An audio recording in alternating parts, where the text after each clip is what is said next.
Hello, I'm Rosanna Lockwood and welcome to the studio sessions with Project Syndicate. We're here at Climate Week NYC.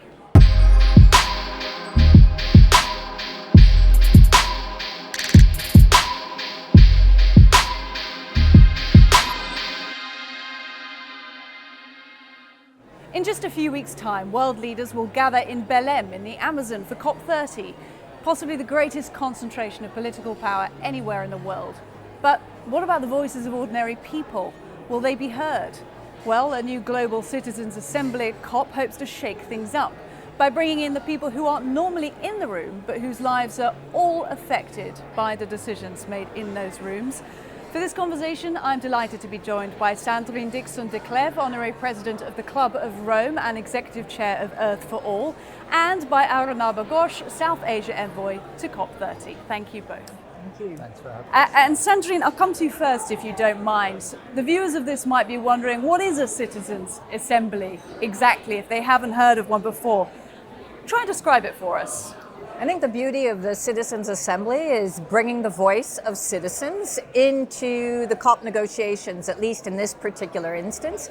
But citizens' assemblies have been actually now called upon in many different parts of the world to unpack really critical debates and bring citizens on the journey of change. We've seen it in Ireland on the issue of abortion, for example. We've seen it in France on the issue of climate change and shifts in climate negotiations. So I think the beauty of this citizen assembly, especially for this COP, where the Brazilian government has very much called for citizens to be actively engaged through the Mutirão process, this is a perfect time to introduce a citizens assembly, to give the legitimacy to this COP, to have the voice of citizens fully integrated into the conversation around climate change and climate action.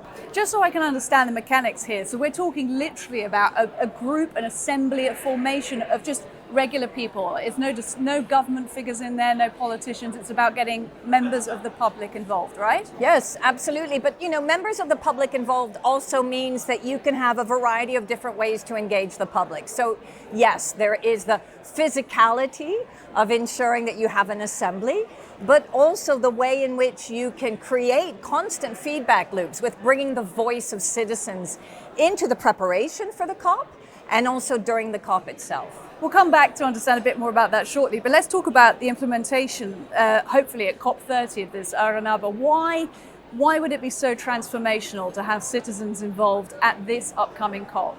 I think you used the word, Rosanna, implementation. This year, the Brazilian COP30 presidency has put, and I believe rightly so, a lot of focus on this being an implementation COP. The Paris rule book is kind of done. So really from now on, we have to implement. Who implements? It's you and me. You and me in our respective day jobs. We could be running climate startups. We could be, part of a hard to abate sector like steel. We could be developing new innovations. When we start thinking about implementation, you cannot separate the citizen from that process. The negotiations might have been intergovernmental. Implementation is societal. And by definition, then you've got to bring in the voices of those who are getting the things done. Let's talk about how that will actually be implemented, if indeed it is. And I believe, you've had papers in development. This is really far advanced in terms of where you're at in trying to get this done. How should a citizens' assembly at COP actually look like? How does that track work, Sandrine? Well, I think so. First of all, ensuring that we have the track is the first thing, right? And that's been part of the work that has been undertaken through also ambassadors and champions of this, including myself. So that's the first. We're not yet there, right? So we're really working on making sure, and now there is an acceptance by the Brazilian government to make sure that this happens. Let's also be very clear. This will set a precedent, but then hopefully we'll carry on as we move into Australia. The second is making sure that as we lead up, this citizen track is about the continuum of bringing in the views of citizens. And today, we can do that in a variety of different forms. We are talking about a global gathering, and we also are wanting to make sure that we have a diversity of voices that are coming in. The First Peoples, Indigenous peoples, making sure that, as now was actually talking about, the fact that we have business leaders. Business leaders are citizens too. They don't have to represent themselves as business. They can still be citizens. And I think also that notion of giving legitimacy to all of us to be part of this process as citizens is fundamental. Debunking the notion that we come into the COP as a business leader, as a policy leader, rather than as all thinking about ourselves as citizens. There's both the coming in and being allowed that space to have those conversations, which is what this assembly is all about. But then there's also the very important kind of existential conversation around we are all coming in to create a better planet, a better world for all of us, that collectiveness. The Mutiao is all about the collectiveness, and I think that's why it comes in so nicely at this time. Arinabe, you're nodding along there. Does that sort of mirror what you would deem to be a successful outcome if we manage to get that citizens track in place at COP30? I think it will be a work in progress. I think, as Sandrine was saying, the first step would be to have this track in the first place, right? And but what will emerge from it will depend on how whose voices are getting heard. Who, in the first process, we realize, we should have brought in that group as well. There's certain underrepresented constituencies. So the point about deliberation is that you have to create a space that is, let's put it this way, a circle of trust, where our frustrations as citizens about climate action or lack thereof, our concerns as citizens for our own health, our children's future is expressed. But equally, our agency is recognized. Often we de-link climate action and climate decisions and climate policy from the communities that we intend to serve, because we think they are the objects of our attention rather than the subjects of action. So once you recognize citizens have both concerns but also have agency, their voices have more authenticity. And when we create a circle of trust, you can bring in more and more authentic voices over the years. And I think we will socialize the idea better that way, rather than assuming just on day one, year one, it'll all be well accepted and we'll all be going full on. Okay, well, that's a good jumping off point, I think, to talk about how this actually works, then the mechanics of it, because I'm sold on the idea of this, having come to this pretty fresh, that a citizens' assembly is a good idea. But how do you go about forming it in a way that is fair, just, actually gets points across and is effective at the same time? There's always going to be arguments about whether it becomes top down or bottom up. How are they going to be listened to? How are you going to get enough voices in there that the decision makers and the government figures are actually going to do something, but at the same time make sure the governments aren't deciding who's in the assembly? How does that work, Sandrine? Well, I mean, I think that's the key, is it can't be done, it can't be actually chosen by the government. I think the legitimacy first is that it has to be independent, and that's the first point. The second is then creating the structure where, and we've done this for the UN Food Systems Summit, for example, which I was very actively a part of. We were able to bring in a variety of different voices from different countries. You can do that actually in a variety of different ways, either through NGOs, so through government processes in those different countries. We do have to figure out what the best framework is. But that for me is not necessarily the problem. I think the biggest conversation piece around this is, are we going to start making these COPs legitimate? What the Citizen Assembly actually does at a time when there is a lack of trust in the process is it legitimizes the COP process. It enables us to start bringing in a variety of different voices that haven't been part of this before, and bringing in from a variety of different countries. So that is going to be the key question. How best to do that is something that is still out there in terms of the final process.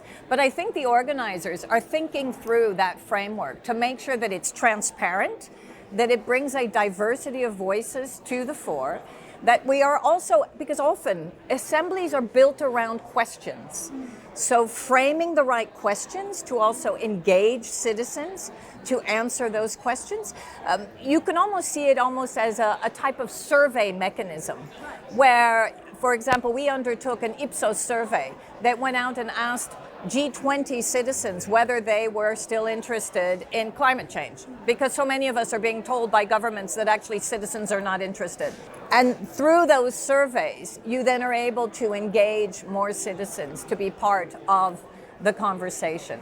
So it needs to be broad, it needs to be diverse, it needs to be transparent, and it needs to create that circle of trust. And we are helped, obviously these days, through AI and digital possibilities to make that as transparent as possible. And I think we will lose the legitimacy of the citizen track if it's not broad-based, trustful, and actually is transparent and brings as many voices as possible. How close are you to having that kind of framework in place to implement that type of assembly like that? You've done polling, you're seeing sort of how you're going to get the diversity included, get the cross-section of global society in there, but how close are you to actually kind of deciding how that works? I think we're very close, and I would like to say again that this is a legitimate process that has happened. We have many examples of how this works in practice.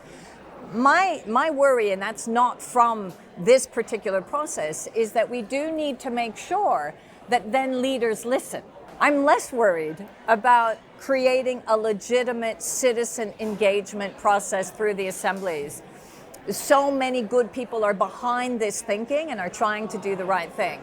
The question is, how then will it influence the final decision making? We have seen, for example, in France that unfortunately, with many suggestions that came forward, one or two were actually taken on board at the end of the day.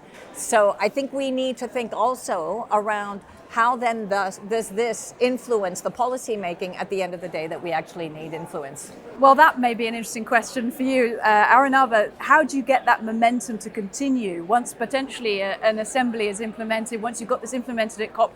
How are you going to get these decision makers, the people in the rooms, to actually take notice and listen? And how do you maintain momentum for years afterwards? I think we can't be over deterministic. I think we have to let the process run its course and evolve organically. I think one of the key issues is there are many constituencies who feel they care about an issue, but and might even be able to voice it, but don't know if their voices reach the right ears. What this process does, it creates that bridge between those on the outside and those on the inside. Kind of you're opening up the space. The word assembly, and I wanted to reflect on this point as well. Language will matter a lot. Across the world, cultures that have had deliberative traditions, whether they've been historically democratic or not, have all had words that one way or the other mean assembly. It could be a gathering, it could be, in Hindi it's called a sabha, so once you start using the right framing and the right language, it immediately connects to what people's lived experiences might already have been in their own societies. When you bring that into a different kind of process, they realize, I know what this is, I'm familiar with it back at home, and now here's an expanded space, an expanded gathering where I can articulate that view. It could be the view of young people, it could be the view of indigenous people, it could be the view of women. And let's be also very clear, we all hold many different identities on our own. So when we are in those circles, I would say there are multiple circles in a way, we will see how those ideas lift up. Some might, not get traction. And some might get traction where you're not expecting them to get traction, because suddenly you align with someone else's agenda, someone else's concern, which you'd not thought of before. For the longest time I've argued, the greatest crisis we are faced with is not climate change. That's the second greatest crisis. The greatest crisis is a lack of empathy of people's lived realities, people of other colors, cultures, genders, geographies. Once we just start empathizing with each other, you never know what magic gets sparked. Is that something you agree with, Sandrine? When you have multilateralism, when you have so many different communities represented in one room, magic can happen, but it can also be very complicated. How do you kind of bridge those gaps? I fully agree. And I think that also we have to remember that many of us have been saying that we need to reform the COPs so that we ensure that that magic happens again. That we move into, and Arnaba actually brought up the fact that this is an implementation moment. We cannot implement without bringing more people on the journey. And so creating that magic, and the Iswe team, the team that is thinking about this with the advisors that they've asked to bring in, is very much about how do we create that magic, not just for this moment in time, but then continue it over time so that the citizens track becomes par and parcel of the COP process. And this is really at a time when we know that we are seeing certain governments that are almost pinning citizens against climate change and enhancing climate denialism. This is a moment where we need to not only talk about, and Arnaba is wearing a beautiful tie with elephants, and we were talking about elephants in the room. This is where we need to unpack elephants and blind spots and have real conversations with citizens. And again, the greater the diversity, the more we will be able to listen to each other's perspectives and think about how we can really start to move towards that decarbonized economy and that world that we so hold true to what is going to be the future. Now, in a sense, Sandrine, it could be that COP30, given it's going to be under a great deal of scrutiny as all COPs are, but you're going to have such a large gathering. If you're able to implement a citizens' assembly as part of a track at COP going forward, what kind of precedent could that set for citizens' assemblies elsewhere in the world and at other events? So I think there's a multitude of potential domino effects. The first is that we really start to use citizen assemblies as a way to engage citizens on this very important journey, as I was saying before. So hopefully by having a global citizens assembly, that might spark more national citizen assemblies and also local citizen assemblies. But most importantly, within the COP context, this is building a bridge to future COPs. It could also build a bridge to future negotiations in different areas. When we look at biodiversity, when we look at plastics, which we've just lost out on, as very important types of frameworks that enable us, platforms that enable us to really bring forward the citizen's voice. And so this is fundamental at this time. And I think if we get this right, and I think we will, because there is so much goodwill to do this, including through the Brazilian government, including through their own initiative of the Mundial. If we get this right, it is going to be a model for many years to come.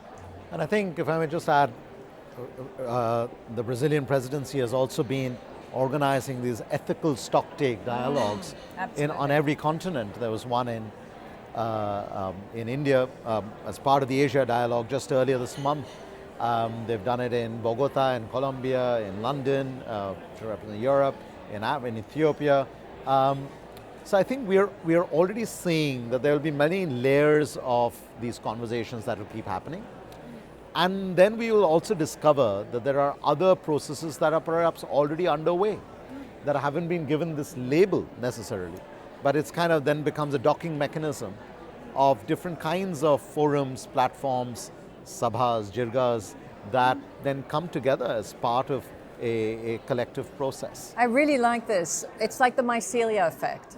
And again, we've had a few catalytic citizen assemblies, but this could be the big one, which would then enable us to implement it in a variety of different ways and also then bring in the feedback loops with smaller citizen assemblies in a variety of different countries and localities, as I was saying before. So that mycelia effect is exactly what we need now. And it's essentially learning from each other. Arnaba, you've brought up several examples from South Asia of communities where you already have this type of assembly built into culture. Do you think that then other communities around the world are going to start learning from each other and this is going to catch on?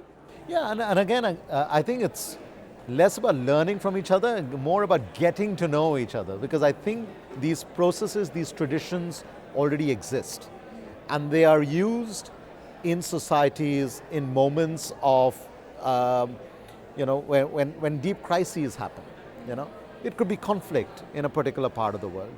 It could be, the entire decolonization process in many places emerged from gatherings, like what is the future we want for our own countries? It could be a natural disaster from which a community is trying to rebuild. So I think the point is, do we or will we recognize that the climate crisis is one such moment that is part of our current lived reality, but also compounds our current stresses. And once that is internalized, I think there will be a mushrooming of these organic processes that will emerge. That's a good message of hope to finish this conversation on. We wish you all the best with the hopeful implementation of the Citizen Track at COP30. Thank you both for your time. Thank you very much.